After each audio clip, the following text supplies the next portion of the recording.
Dear student, in this video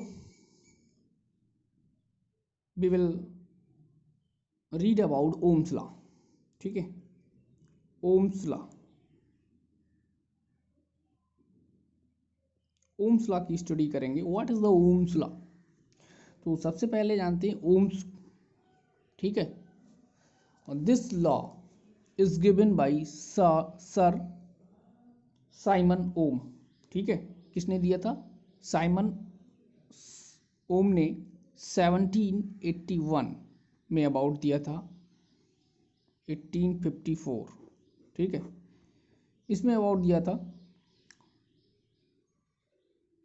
तो इन्होंने बताया था कि if the physical condition like as temperature, ठीक है, प्रेशर etc, ठीक है, pressure etc of a conductor are kept unchanged, the strength of current flowing through it directly proportional to the potential difference across its end. ठीक है, इन्होंने जो relationship दिया था, ठीक है, वो रिलेशनशिप किस में दिया था? पोटेंशियल डिफरेंस एंड करंट में दिया था. तो उन्होंने जो रिलेशन दिया था वो किस में दिया था? पोटेंशियल डिफरेंस और करंट में दिया था. ठीक है, तो इन्होंने बताया था at a constant, physical quantity है, at a constant temperature the potential difference, PD का मतलब potential difference between two points in a electrical circuit या इलेक्ट्रिक सर्किट is directly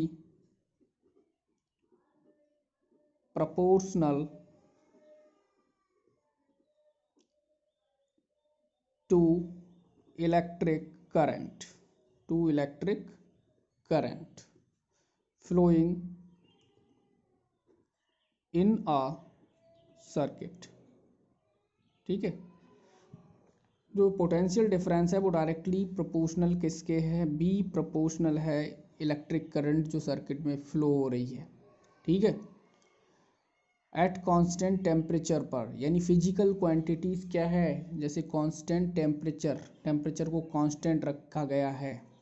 ठीक है, तो बी जब प्रोपोर्शनल हटाएंगे कोई साइन आ जाएगा आर आई. ठीक है, तो आर इक्वल लिख सकते हैं हम बी अपॉन आई. ठीक है, अब आर है क्या? ये रेजिस्टेंस है.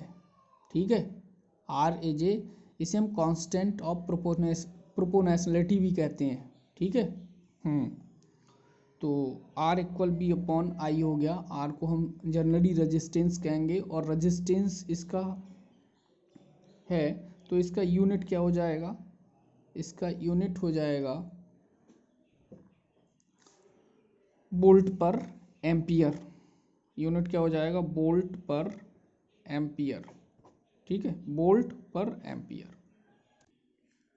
तो रेजिस्टेंस का हम यूनिट जब भी निकालेंगे बी अपॉन आई से किस तरह से निकालेंगे? वोल्ट. ठीक है, ये है वोल्टेज. पोटेंशियल डिफरेंस को वोल्ट में मेज़र करेंगे और ये एम्पियर, और इसको ही हम क्या कहते हैं? ओम. तो रेजिस्टेंस का एक यूनिट क्या हो गया? ओम. ठीक है, तो 1 ओम किसके इक्विवेलेंट होता है? 1 ओम इक्विवेलेंट होता है 1 वोल्ट पर एम्पियर के. ठीक है, अब तो रेजिस्टेंस को कैसे हम डिफाइन कर सकते हैं? रेजिस्टेंस, ठीक है, रेजिस्टेंस को आर से डिनोट करते हैं. तो आर इक्वल क्या है? V upon I. ठीक है, रेजिस्टेंस की डेफिनेशन आप लिख सकते हैं कैसे? The resistance of a conductor is the ratio of the potential difference across to its end to the strength of the current flowing through it. ठीक है, तो ये रेजिस्टेंस की डेफिनेशन हो गई. एक बार अगेन रिपीट कर रहा हूँ. Resistance of a conductor is the ratio of potential difference across its end to the strength of current flowing through it. ठीक है, तो रेजिस्टेंस की यूनिट ओम होती है, ये ओम का साइन है, या इस तरह से भी ओम लिख सकते हैं आप। ठीक है, अब ग्राफ प्लॉट करते हैं या रिलेशन देखते हैं हम किसमें, ग्राफ बिटवीन बी और आई के बीच ग्राफ खींचेंगे। ठीक है, नहीं, बी और आई के बीच, हाँ, graph between V and I. Resistance का सिंबल तो पता ही है किस तरह से होता है, ये सिंबल है रेजिस्टेंस का। ठीक है, और इसके अक्रॉस क्या प्रोड्यूस होता है, पोटेंशियल डिफरेंस, इसमें फ्लो हो रही करंट आई, इस तरह से। ठीक है, तो ग्राफ बिटवीन पोटेंशियल डिफरेंस मतलब बी एंड आई के बीच, तो ग्राफ ये बी ले लेते हैं, ये आई ले लेते हैं। जब भी हम ग्राफ प्लॉट करेंगे, अब हमारा लॉ क्या कहता है, लॉ कहता है बी प्रोपोर्शनल आई, मतलब हम जितना बी को इंक्रीज करेंगे उतना आई, मतलब आई को इंक्रीज करेंगे उतना बी इंक्रीज होगा।